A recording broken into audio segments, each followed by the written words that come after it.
Howdy. Welcome to day 22 of Pelling with Glen. This begins week 4, and in week 4 we're going to do some practice and some refresh over the shots we've learned. So no new shots this week. We're just going to work on perfecting the ones we've got already. All right? So it's a right hand day, day 22. So we're going to start by going through all of our shots. In fact, that's what we're doing today. So go ahead and start by dressing your Pel. Make sure you've got your sword leg back to start with. Make sure you've got your front foot pointed at your opponent. Rear foot 45 to 90 degrees off from center. When you're throwing shots, make sure you're not picking up your hand. Make sure you're starting with a forward motion.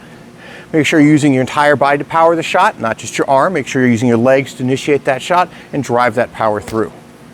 So we're going to do 10, 10, and 10. This is our framed chop.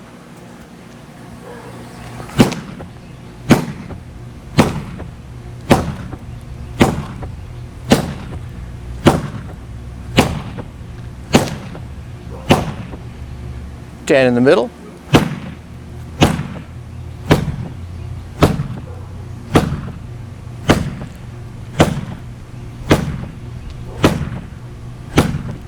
And tiny step closer for 10 in the leg.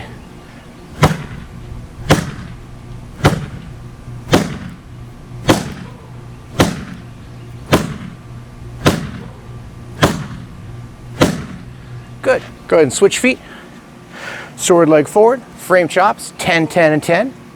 As always, go at your own pace. You're trying to do these correctly, not as fast as possible. So if you need to pause the video, do this a little bit slower, play the video slower, any of those things, that's just fine.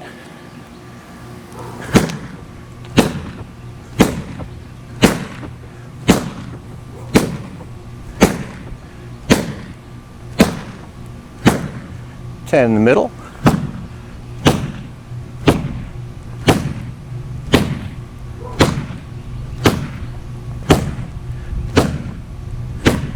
And 10 down here on the leg.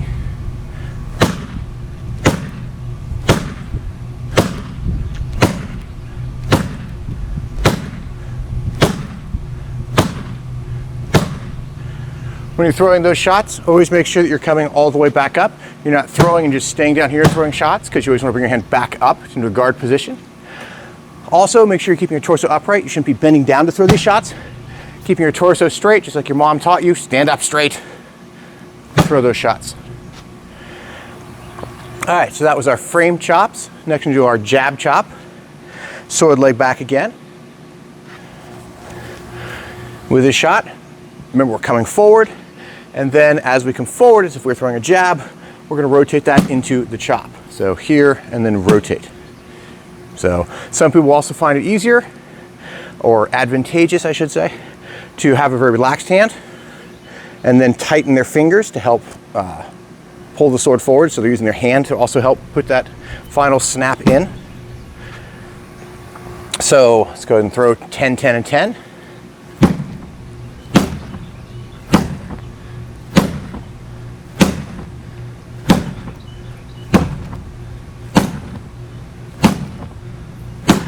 Good. Remember, we're driving off that outside leg to get a little rotational power to bring the shoulder forward, not around, but forward for the shot.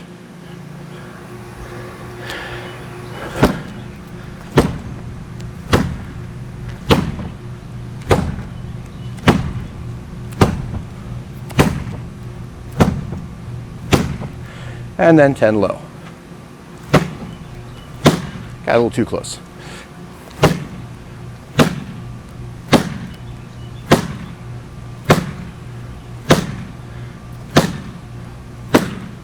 Good. Switch feet, sword leg forward.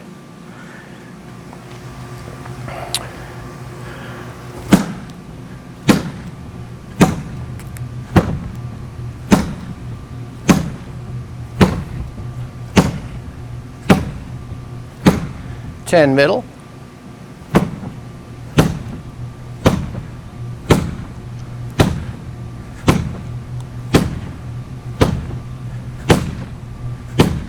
Ten low.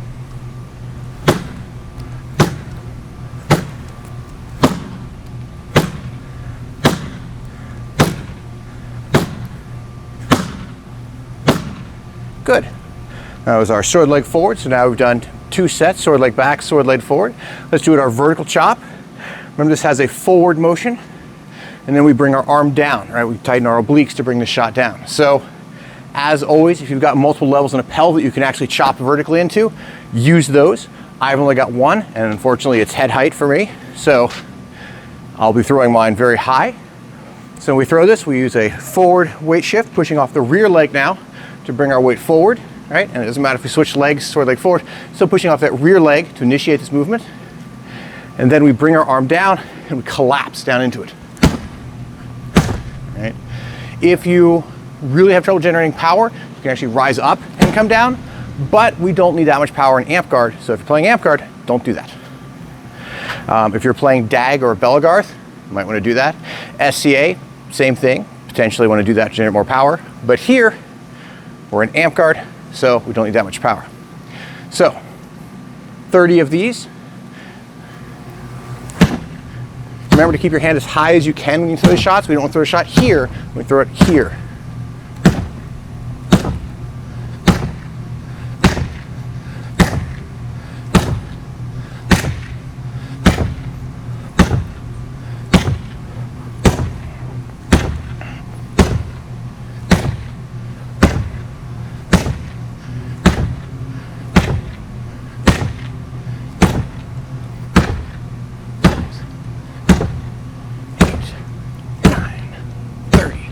Good. Go ahead and switch feet. Again, make sure you're keeping that hand up. You don't want to be coming down, right? That's a shot that's handy if we're close, but it's not what we're working on right now, right? So we're going to work on just throwing. This is a high shot. All right, this is the sort of thing we'd use to throw at shoulders, right? Someone's shield's a little bit low, we've got a good angle on them, they're Florentine, whatever, we can see that shoulder, pop them in the shoulder, right?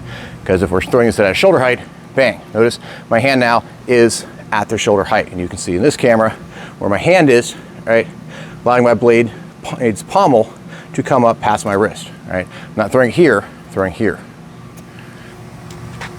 So, 30 of these.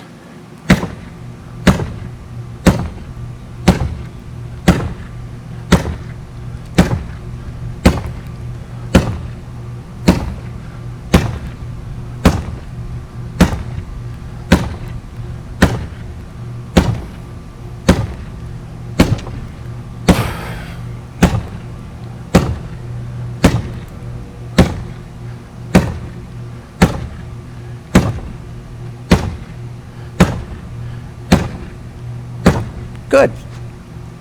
So that was our vertical chops. We've now moved our way around the body from same side to the middle. Now we're doing off sides, right, or cross body. So we're gonna do our cross body frame chop first. As you recall, this shot, we're gonna bring our elbow up, right? So before we bring our elbow in, now we're gonna bring our elbow up and frame our chop this way. We're gonna put a little rotation off from our outside leg, because notice what that starts bringing our sword over. If we just kind of relax our arm a little bit, helps us bring that tip down and brings us power to come across, all right? Because we can also throw this shot as a very, very basic stripped down version from here and just rotate across, all right? It's the same thing, but now instead of coming from an up and down position, we're already over here, we throw across, all right? We have our arm coming out just a little bit of extension of the tricep, but our power really comes from our legs on this shot, all right? It's not this, it's this. So, there. So we're doing the full shot though, cross body, sword leg back. Make sure my feet are right. 10, 10, and 10.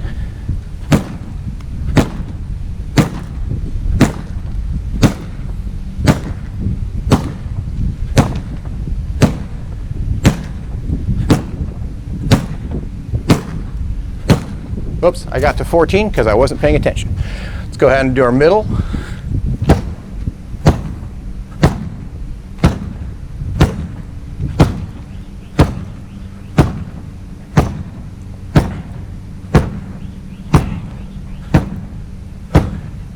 Got to 14 again. Just getting excited and doing a lot of extra shots. It's always fine to do some extra shots, all right? We don't want to do too few. We need to do at least 7 before we start getting rid of the practice effect and get into actual training effect. So 10's a good number, 14's a good number. If you want to do 50 of each shot and you've actually got the stamina to do that and get through an entire Pelling drill, more power to you, right? I found 10 is a good baseline. Do that every day. Alternating hands, of course, so we get a day of rest for each arm. That's a good baseline for practice, right? So more practice is generally better up to the point where you're being ridiculous, and then it actually stops being useful and starts being bad for you. So 10 low shots, cross-body chops. Let's try and only get to 10 this time.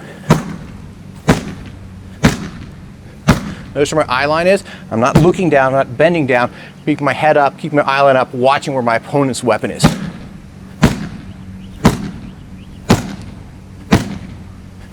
10, good.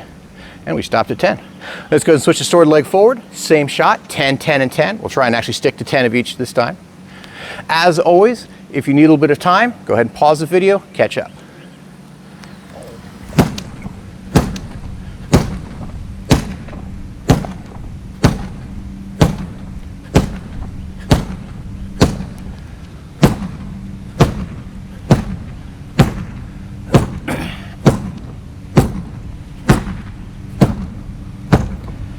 And 10 legs.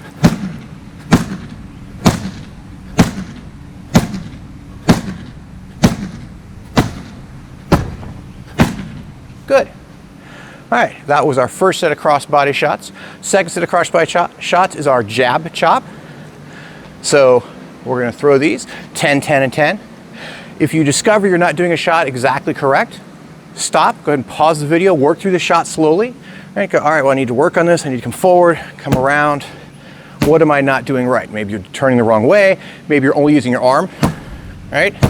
Which you can often get away with an amp guard, especially the stronger you are and the bigger you are, but it's not as efficient as using your whole body, right? Just because you can get away with it doesn't make it the right thing to do. So, 10, 10, and 10.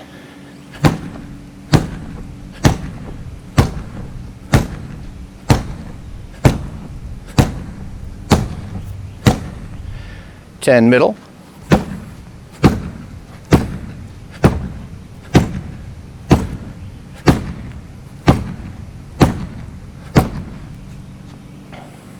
Now, if you're paying too much attention to me and not doing your own pelling, you may notice that my eye line is wandering. Sometimes it's at my shot, sometimes it's up here. The reason I'm doing that is I'm looking down at my shot to make sure I'm doing it correctly, but I'm looking up to train myself out of the habit of staring at where I'm throwing a shot. One, it's a tell.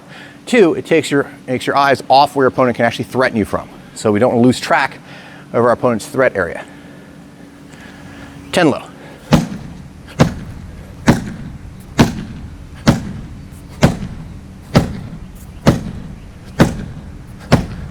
Good. Switch feet, sword leg forward.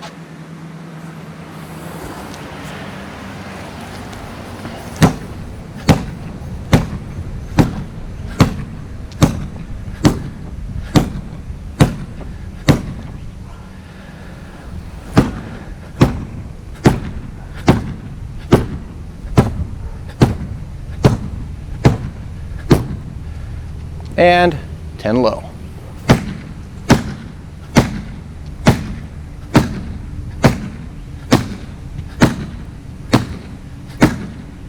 Good. All right, so that was our cross bodies. We did our cross body frame chops, our cross body jabs. Now we're up to wraps.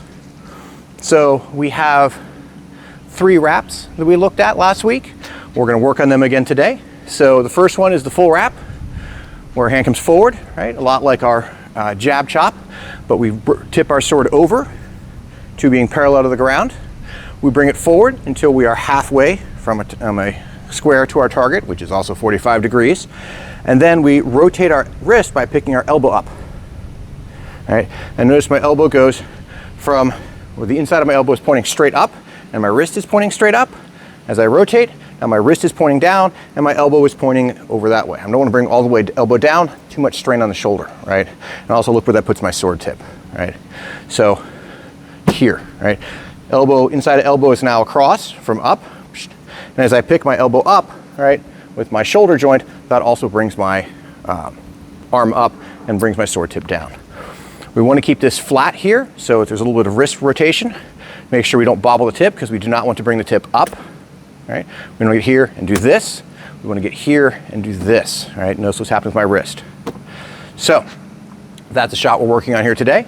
We're going to do 30 of these.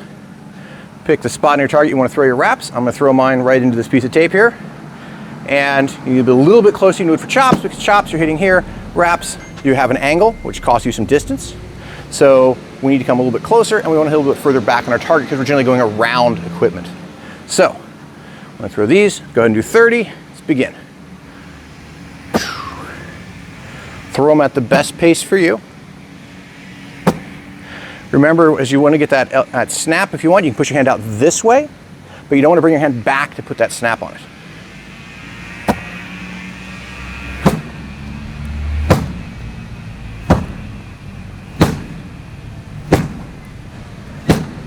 Also, notice where my hand is when I finish the snap. It's here, it's not here. If I finish my wrap here, I'm not getting any angle. It's all about getting this angle.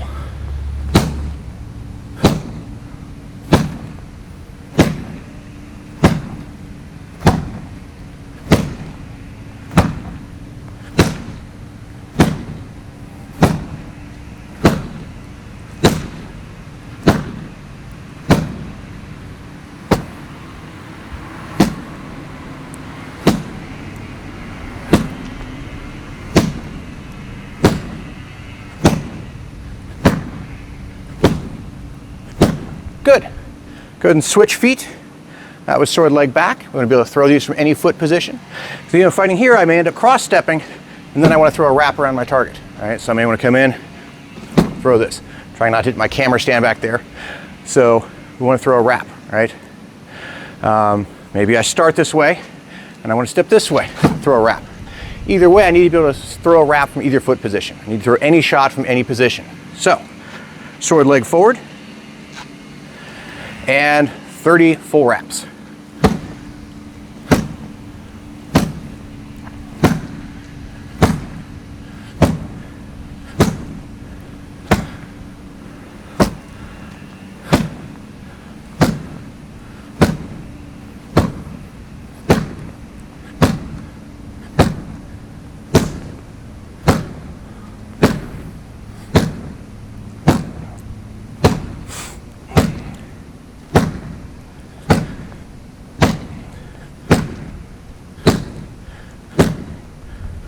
Good. If you start having pain, if you have tightness in your forearm, that just means you're using it, right? And that's fine. If you start having pain in your forearm where your tendons connect, right, here or here, that generally means that you are snapping the shot back rather than throwing the shot and then coming back, right? Let it bounce off your target and come back, but don't try and snap it back, right? It's not a whip, it's a sword. So that was our full wrap. Now we're gonna throw our fast pitch wrap. We're here. We start with a fast pitch throw.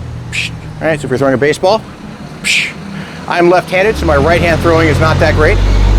But throw a baseball, but now we're gonna throw the baseball not forward, but down to the ground, right? We're gonna try and bounce it into the other person. So, got that throw. And again, when we get to about the same point, pick our elbow up, right? When we get to this point, our elbow, inside of the elbow is already pointing that way, but picking the elbow up still changes that angle a little bit. Now it's pointing just a little bit down, and that gets us to snap, right?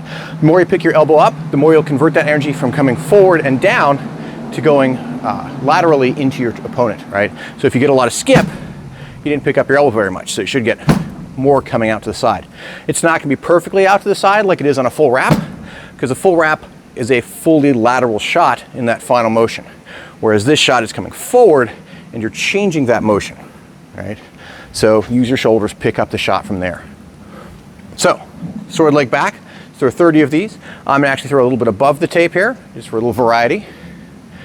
Pick your target, throw your shots.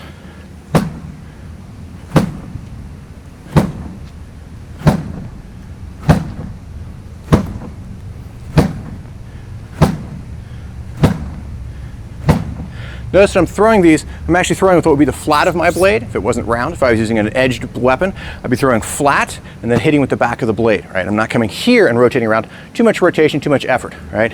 Throw flat, come around, hit him with the back edge of the blade.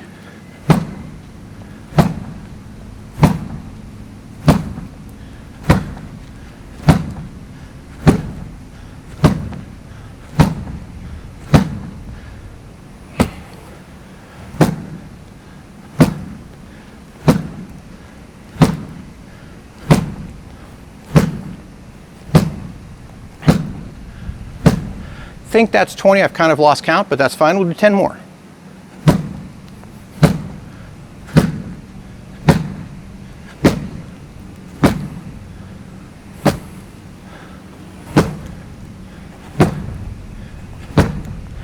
Good.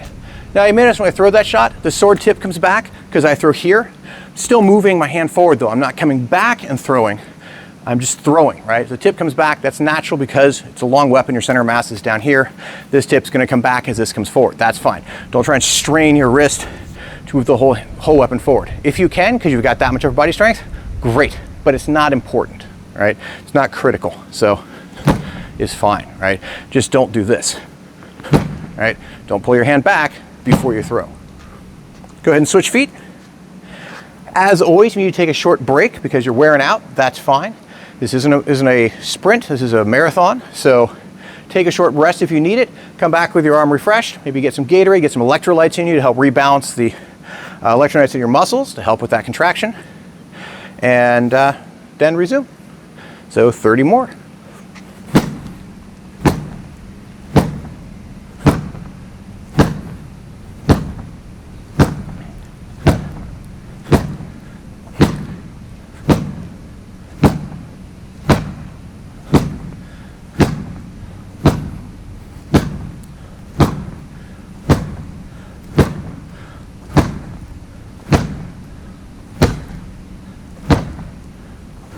Yep.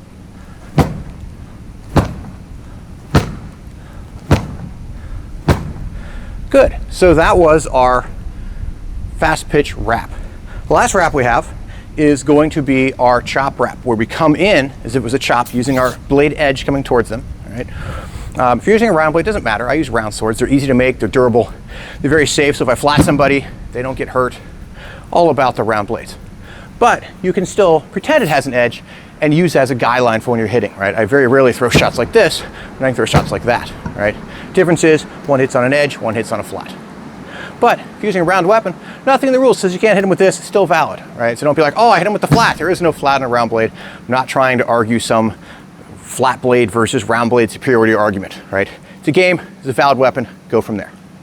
So, when I use edge and flat, that's simply to help you with orientation of where your arm should be for the proper mechanics of the throw, right? Nothing about the weapons or weapon style.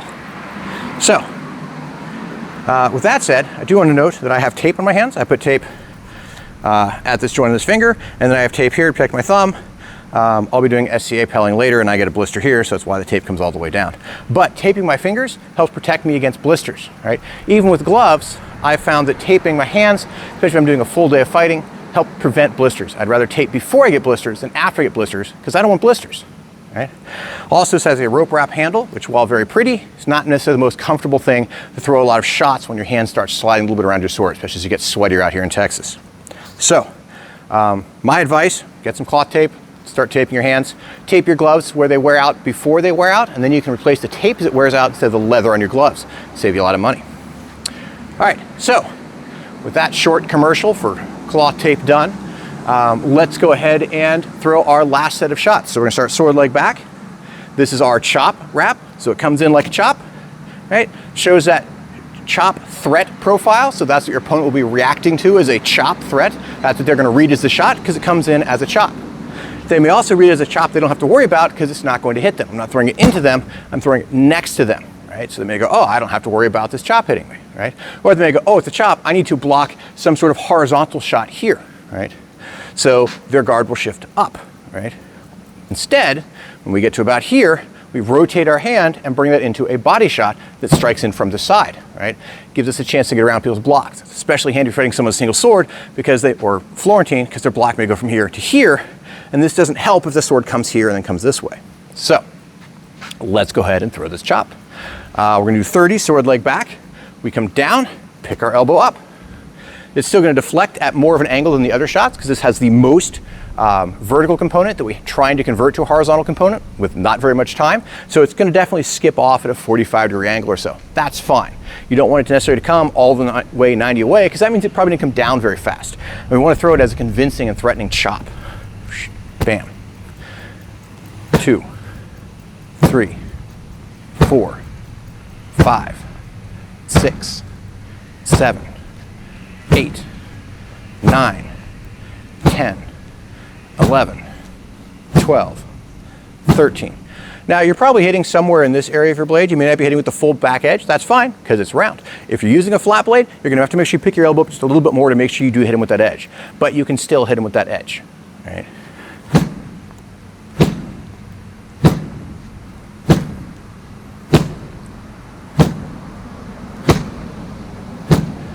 This is also going to be the shot that's going to want to roll in your hand the most, which is why having a friendly handle or tape or gloves is the most important for practicing this shot.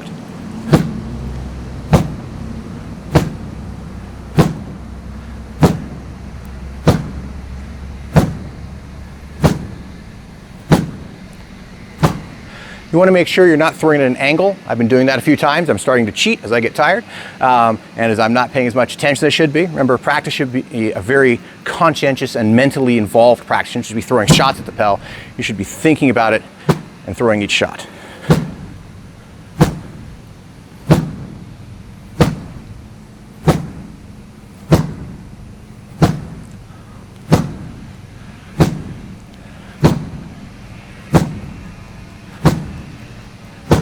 All right, I think that was 30. I lost track of my count, but again, we're just trying to do our best out here. So let's go ahead and switch to sword leg forward. Do a last set of 30 out here. So again, vertical chop, rotate that elbow up by lifting at our shoulder and bring that shot into our opponent, hitting them with the back edge of the blade.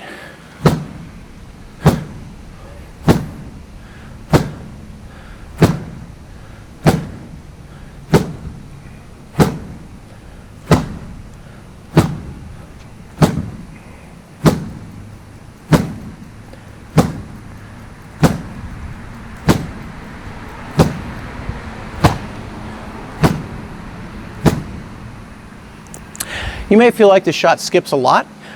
Keep in mind we're hitting a perfectly flat surface here with our Pel. People are not perfectly flat, so it'll tend to bite in a little bit more on a person. And so you'll get a little bit better impact. Also, I'm still hitting pretty hard. This is a 250-pound Pel, and you can see it moving when I hit it.